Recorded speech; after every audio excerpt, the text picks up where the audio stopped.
Senhoras e senhores, respeitável público, está começando mais um vídeo aqui no meu canal. Vamos trazer algumas informações importantes aí de São Paulo nesta segunda-feira.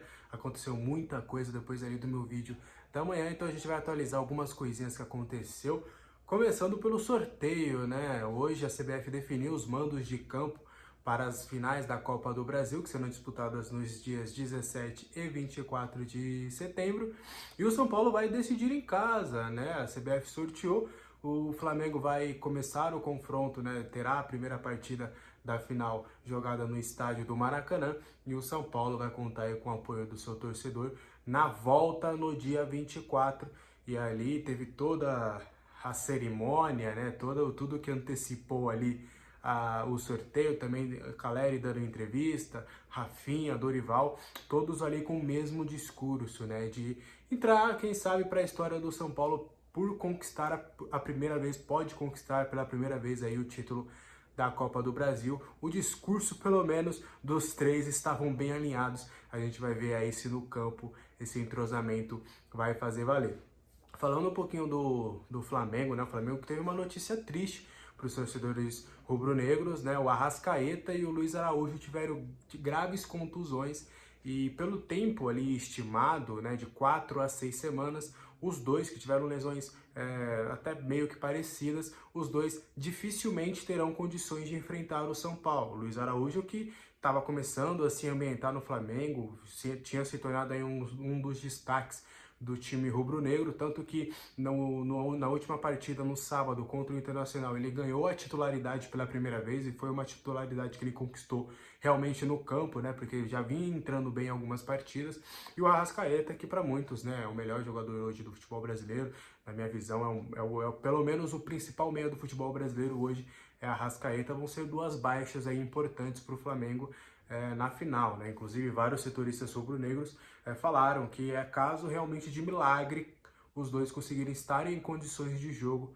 para enfrentar o São Paulo.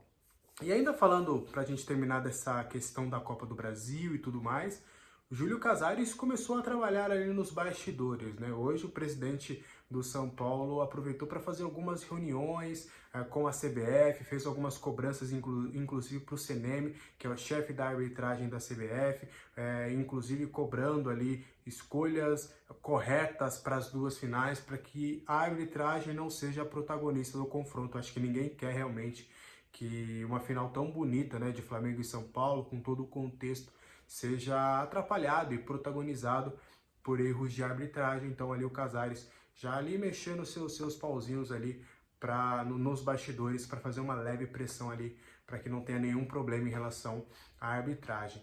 O presidente do São Paulo também fez algumas cobranças com o Landim em relação ao gramado do Maracanã, né, e pediu inclusive a ajuda da CBF para fazer essa cobrança, né? A gente sabe que o gramado do Maracanã é um dos mais prejudicados hoje do futebol brasileiro, inclusive muito por conta do acúmulo de jogos, né? Tem Flamengo, tem o Fluminense que joga lá, agora tem essa questão do Vasco querendo jogar lá também, jogou recentemente, então são 3 clubes aí, e aí o gramado acaba ficando prejudicado. Então aí o presidente do São Paulo já fez algumas cobranças aí para que pelo menos no dia da final, do dia do primeiro jogo, no dia 17, o gramado do Maracanã também não seja um problema. Então, é o presidente tentando ali nas arestas contornar qualquer situação para que de fato, né, a decisão fique focada única e exclusivamente no campo. Então é o Júlio Casares aí fazendo valer a sua função de presidente do São Paulo.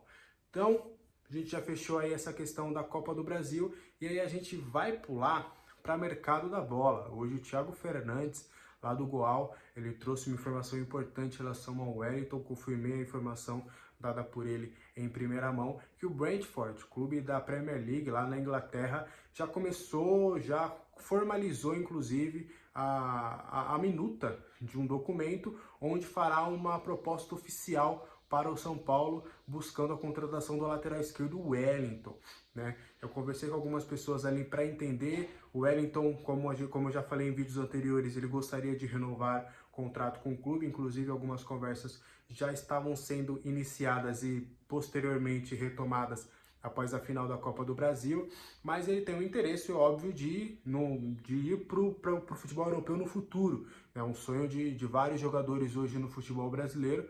Apesar dele querer a renovação, ele almejava, mediante uma boa proposta, ir para o futebol europeu. O São Paulo tem um discurso de não querer vender ninguém neste momento, até por conta das finais da Copa do Brasil.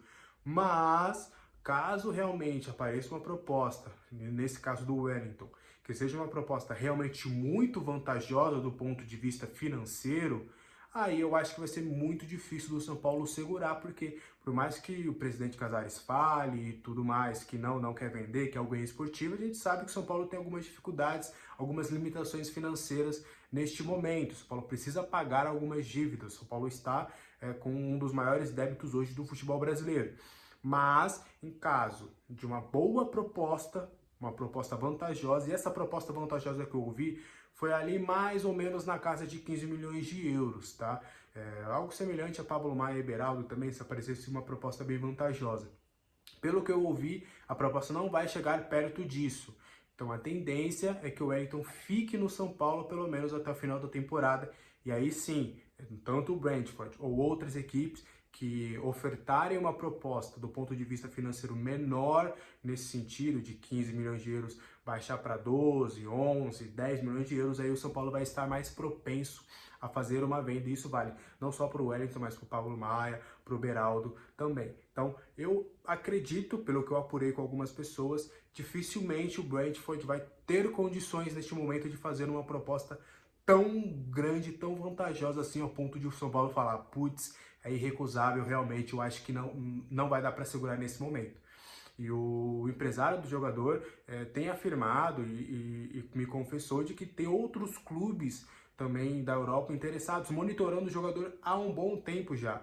Então, caso não seja agora uma ida para o futebol inglês, fatalmente aí nas próximas 2 janelas de transferências, pelo menos, o Wellington deve aparecer, deve pintar alguma boa proposta aí para o Wellington nas próximas semanas, nos próximos meses. Então, a tendência é de que o Wellington realmente permaneça com a camisa do São Paulo. Fechou? Então esse foi o vídeo de agora. Não esqueça de me seguir nas redes sociais. Eu sempre falo para vocês o quê? Me segue lá no Twitter, me segue lá no Instagram, que às vezes não dá para fazer vídeo. Então eu publico lá nas minhas redes porque fica mais fácil.